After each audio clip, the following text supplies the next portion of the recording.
not sure, but... Oh.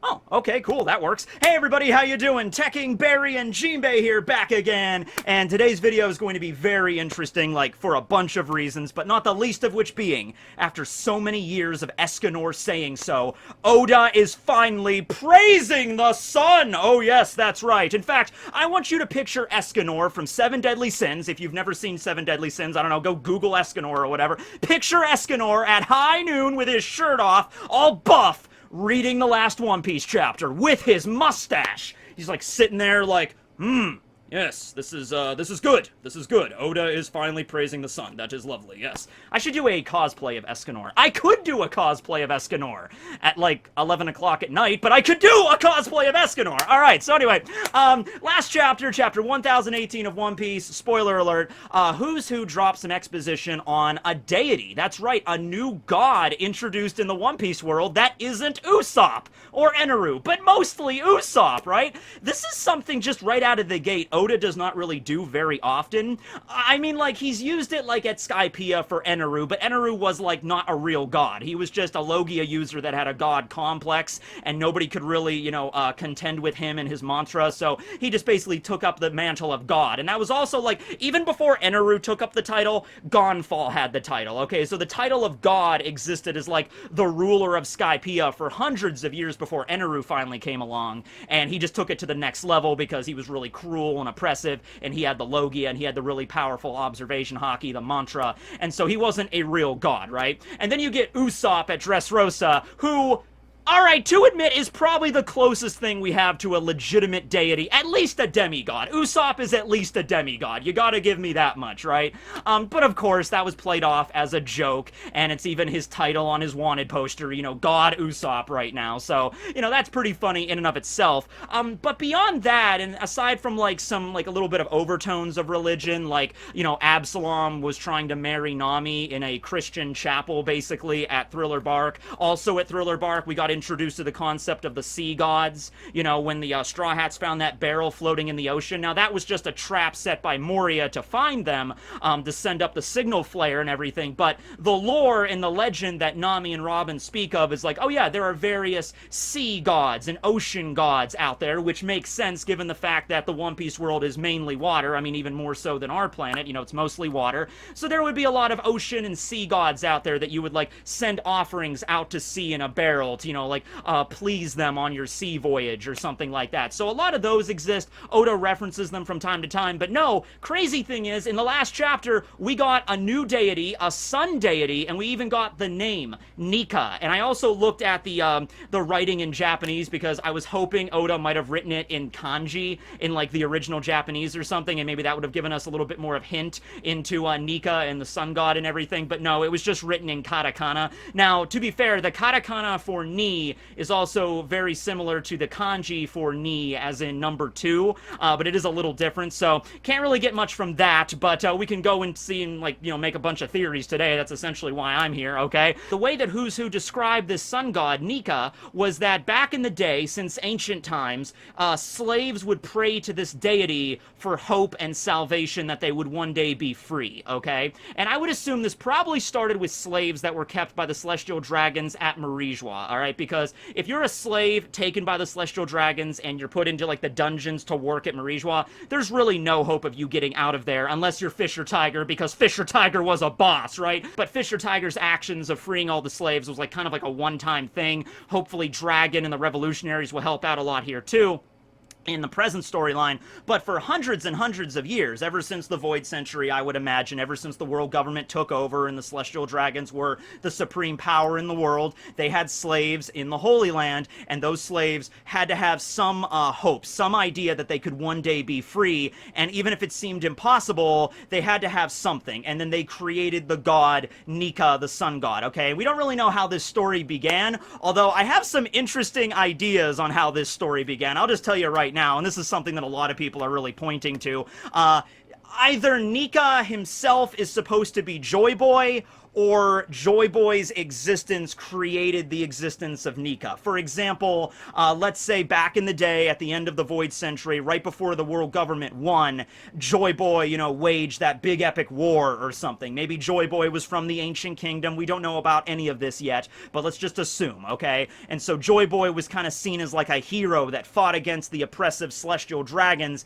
and he lost, and that's why he wrote the apology letter to Poseidon, and the Noah's purpose couldn't be fulfilled back then or whatever, and JoyBoy died, okay? And so that was around 800 years ago. Well, that was a long time ago, so let's say JoyBoy dies 800 years ago. Let's say a few centuries go by, you know, so it's like 600 years ago, all right? And by that time, the legend of JoyBoy kind of twisted from like history to kind of like a story you just hear around to basically turned into mythology, all right? And also keep in mind, the celestial dragons and the world government in general are always trying to purge the true history of the world, okay? Any sort of history that doesn't really make them look good, so the Void Century definitely, but beyond that, any kind of history, you know, they don't like, they try to remove from existence, you know, hence why they Buster called O'Hara, right? Yes, they Buster called it because they had poneglyphs there and everything, but even more than that, I imagine the world government was keeping an eye on O'Hara for a while because they were an island full of archaeologists and scholars, and they were like, all right, someday they're gonna dig up something that they couldn't have or they shouldn't have, and we're just gonna Buster call them. That'll be the day. So,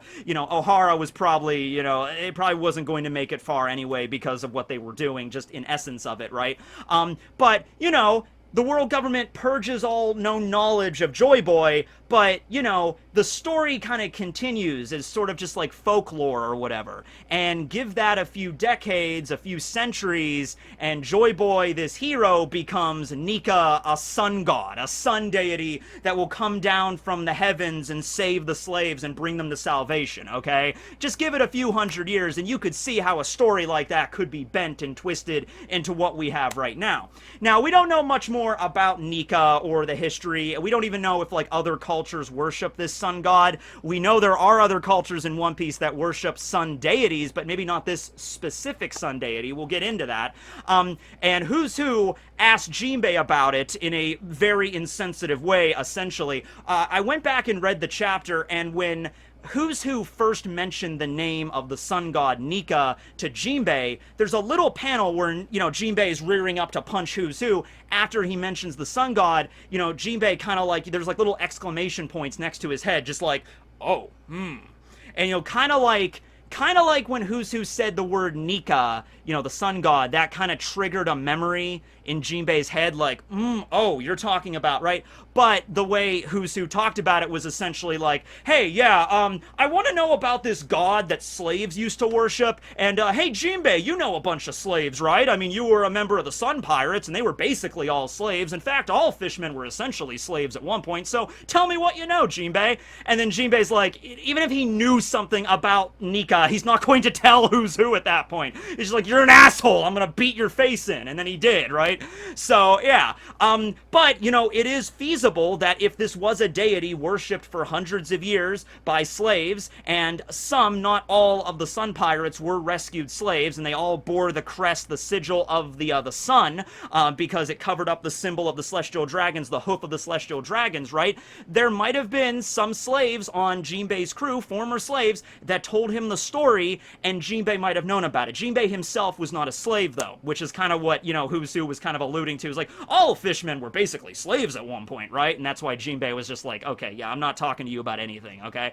But he might know something about it, right? The idea behind the Sun Pirates themselves, it doesn't seem to be directly connected to that, but if this is an ancient sort of deity that's been around for, like, hundreds of years, it might, like, kind of all connect back to it in maybe indirect ways, for example, okay? So the reason the Sun Pirates were called the Sun Pirates was because Jinbei and Fisher Tiger and Otohime, you know, they all had this dream that all fishermen and merfolk have, you know, living on the bottom of the ocean, quite literally, to one day live on the surface, under the actual sunlight, along with all the humans, okay? To live in equality amongst everybody, to live on the surface. And that was a dream since childhood for a lot of fishmen and merfolk. We even see flashbacks with Arlong and Karubi and Hachi when they were kids, going up and seeing like Sabaody Park and dreaming of this. You know, that's why they modeled Arlong Park after Sabaody Park, you know, because they could go to the surface and see the sun, but it's like always just out of reach. And especially because up until 200 years ago, the world government viewed fishmen as just fish, as just animals, right? It was very, very brutal time period for them, okay? It wasn't until 2 centuries ago they were even given rights, and even then, slavery is still abound all over the One Piece world, right? So it's a very shitty situation still. So that's the reason why they named their crew the Sun Pirates, and they continue to this day. I believe Aladdin is the new captain of the Sun Pirates since Jinbei left to join the Straw Hats. But it might connect back, you know, hundreds and hundreds of years from the origin, maybe stemming from JoyBoy, then turned into the sun god Nika, and then fishmen and merfolk begin to worship this sun god, and maybe like it faded in and out throughout the centuries, like the worship of this deity might have faded in and out, and so it's like in their lore, it's in their history, and so it's like this ultimate desire to find and seek the sun, which might have led to, you know, the naming of the Sun Pirates. But it wasn't like a direct thing. They didn't like name their crew directly after this sun deity, but, you know, it's in their lore, so that definitely accounts for something there.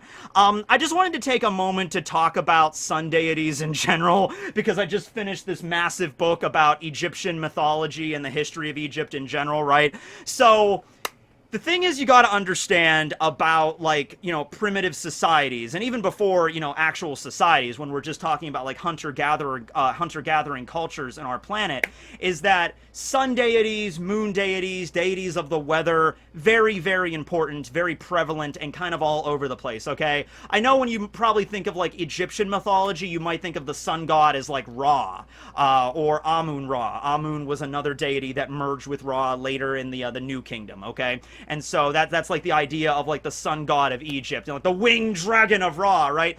The Egyptians had like 12 different sun deities. Like there were a lot of them, okay? And it wasn't just like one specific deity. It's like they had a god of the sunrise. They had a god of the sunset who was Atum. They had a god named Aten, which, if you know anything about Egyptian history, you know, Akhenaten and the story involving him, Aten, you know, Aten was just the representation of the actual disk of the sun in the sky. Like, you look up and you see that physical disk.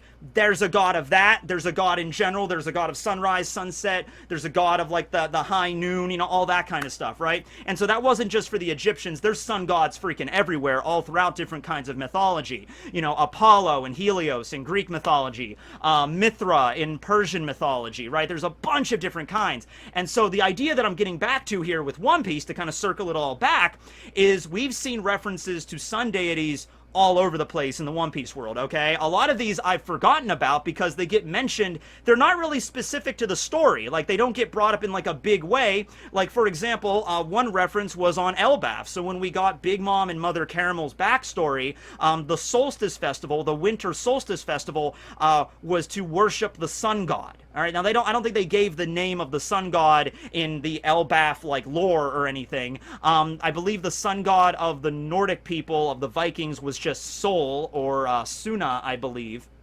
And so that was like the deity of like actual Vikings in our world that represented the sun, and the Elbaf warriors, the giants, they worship the sun as well. But like I said, it wasn't like a thing that was really focused on, okay? Because you're paying more attention to like Big Mom fasting and then going on her rampage and then, you know, wrecking the giant village and everything like that. But the sun, of course, was very relevant there. Also, Mother Caramel uses the fire from the rampage that Big Mom did in order to create Pandora, the sun homie.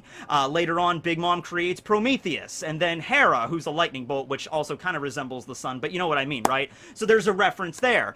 This is something I completely forgot about, going back to Skypiea, and I would recommend going back and watching and rereading a lot of Skypiea for this, because there's two particular moments here that a lot of people messaged me about, okay? So it's the chapter when the Straw Hats, it's the night before the festival on the night before gold hunting, I think is the name of the episode. I don't remember the chapter. It was in the 200s somewhere. It was funny because in the review I said, man, like Oda probably mentioned the sun god probably back at chapter 200 or something. Well, I was a little bit off, but not by much, okay? So, on the festival before they go gold hunting, you see a silhouette of Luffy dancing in front of the fire with all the wolves and everything, and the silhouette looks very similar to the silhouette of Nika we got in the chapter. And then at the end of Skypiea, I believe this is chapter 300 exactly, when the war is finally over and Wiper wakes up and he looks outside and, like, they're all having this massive festival. Nola, the snake, is there, the Shandorians, the Skypians, the former followers of Eneru, they're all dancing around this giant bonfire, and you see a silhouette of Luffy dancing with everybody, like holding hands, and that silhouette is also reminiscent of Nika's silhouette that we saw in the last chapter, okay? So, you know, Oda's definitely, like, there's definitely precedence for this. There's definitely previous mentions, or at least previous depictions that look very similar. Now, in the depiction we got in chapter 1018, Nika is shown as a smiling figure holding a sword in one hand and a spear in the other. I guess it could also be some kind of scepter or staff or something, but that is the image of Nika that we're presented with, alright? Might not actually look like that. That might just be the vague representation. That might actually just be the image that Who's Who pictures when he thought of Nika, okay? Because he was told about this god when he was in jail, when he was in prison by the world government. A random prison guard told him about this sun deity, and probably, you know, didn't go into great detail, probably just said, yeah, there was this sun deity named Nika who wielded a mighty sun blade and a sun spear or whatever, and fought against all of injustice in the world or something. And that was just the image that Who's Who kind of painted in his head, okay, of what this sun god might look like. But there's probably no books about him, there's probably no murals or history, maybe in the sky, maybe in some ruins somewhere the world government hasn't found. Maybe on Fishman Island there might be something, you know, that the world government hasn't found, like in some library, there's like a dusty old book about the legend or something. Not really sure, okay? But the guard died shortly after that, you know, because it was discovered that this guard was talking about this sun god, not supposed to do that, and that's how Who's Who also escaped, because he thought he was going to be next, right? Okay. So, during the Skypiea arc, also, though, during the flashback with Noland and Kagura, remember there was the scene where a woman was about to be sacrificed on an altar to a giant snake, the ancestor of Nola, who was named Kashigami, alright? That was the name of, like, this snake deity. But, and once again, I had to go back and read this because I don't remember these random lines in One Piece, right? I'm actually not that good with quotes, like direct quotes in One Piece. I'm really not that good at that. I always have to look that kind of stuff up. So when this giant snake appears and all the ancient Shandorians, you know, around 400 years ago are chanting, they say, you know, oh, Kashigami, god of the sun, god of the rain, god of the forest, god of the earth, you know, we offer to you this sacrifice, right? Now, the ancient Shandorians, the Shandorians in general, even at Skypiea, Oda takes a lot of references from, like, Mesoamerican civilizations. So some of the Incas, the Olmec, Mayans, the Aztecs are all kind of thrown together. The indigenous people of the Americas are kind of thrown together, and you get sort of the Shandorians, right? As well as, like, El Dorado, the City of Gold and stuff, kind of takes legends from all of that put together. And it would make sense that they would worship the sun, the earth, the rain, the forest, all these natural elements. And Kashigami is sort of like this giant snake, is like the hand of the gods, or the will of the gods made manifest, and they're sacrificing this woman to appease the gods, and so they have a lot of rain, and the earth is quelled and gives us lots of, you know, crops, and the forest, because the Shandorians, as we found out, worship the trees, you know, they were very holy to them,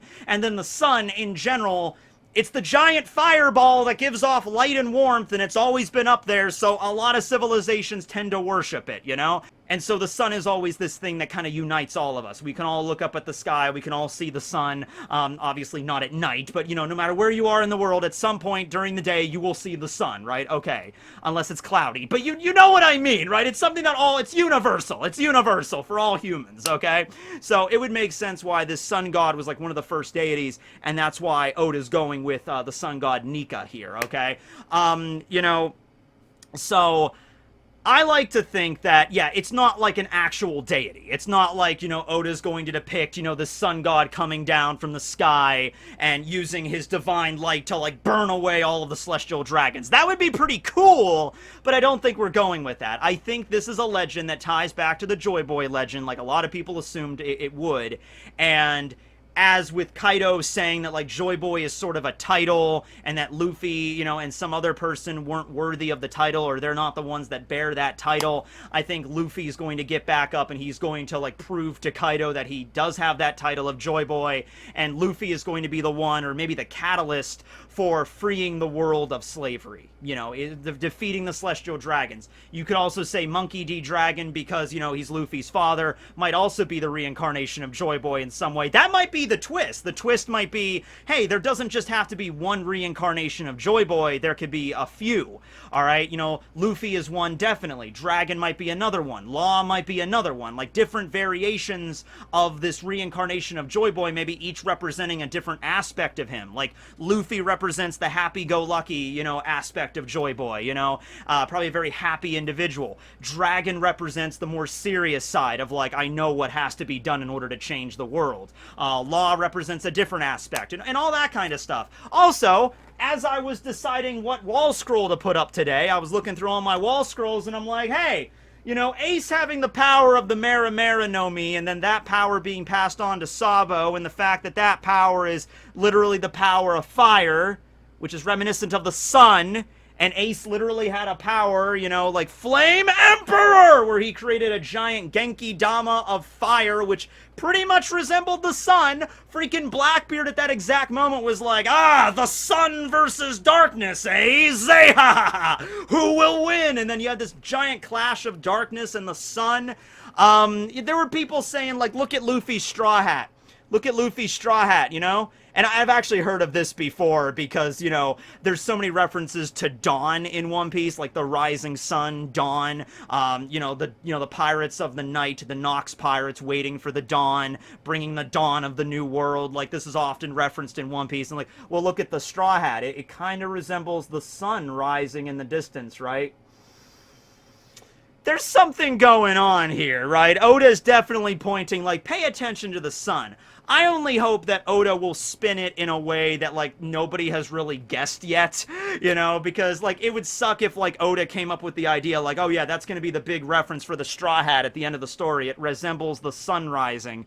But, like, so many people on the internet already kind of arrived at that, you know, that at least that guess of what it could be. And so Oda's like, well, it's not gonna hit as home as much as I wanted it to, but alright, I'm still gonna do it because, you know, you look at the Straw Hat, yeah, you can kind of see it, right? And the Straw Hat itself is very relevant in its own way.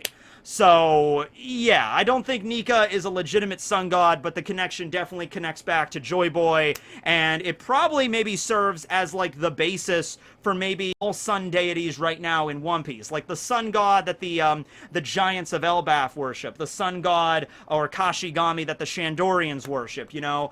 Maybe they worship a different variation of Kashigami or the sun god now that the Shandorians are living in the sky, right? All these different cultures might all have different, perspectives on how to worship this sun god or what the sun god actually is.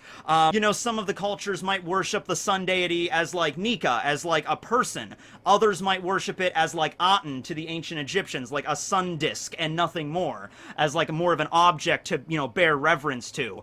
Also, think of the way that religions kind of worked in our world earlier on. Let's say you have one tribe that worships a group of deities, and then another tribe that worships a different group of deities altogether. Let's say they were to attack each other, and one of them were to win and assimilate one group into another, and over the centuries, those gods might mix together. Some might fall by the wayside, some might mix with the others, some gods might be, you know, added to the pantheon of the first tribe, and then that tribe is taken over by another tribe, and so all these different gods, if you go through mythology, a lot of the deities have origins in earlier civilizations. If you just keep going back far enough, it's like, hey, this Greek deity actually bears a lot of similarities to this ancient Mesopotamian deity, right? And it's just probably because things mix and mingle throughout the centuries and the millennia, and, you know, there's not, like, super reliable records back then, so things kind of just mix together, right? So that might be, like, the origin of all sun deities in One Piece, you know, Nika. So, there you go. At any rate, I hope you guys enjoyed this video.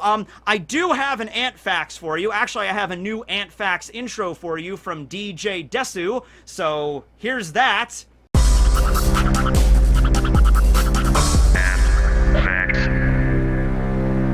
Yeah, quick but to the point. I like the really kind of techno vibe going off there. Thank you, DJ DESU. So, this is not anything in a particular species of ant, but as I was doing research on sun gods today, I decided, what the hell, and I typed in sun ant. Because, you know, there's hell ants, there's grease ants, there's thief ants, maybe there's an ant somewhere out there in the world called the sun ant, or whatever. So, no ants called the sun ants, unfortunately.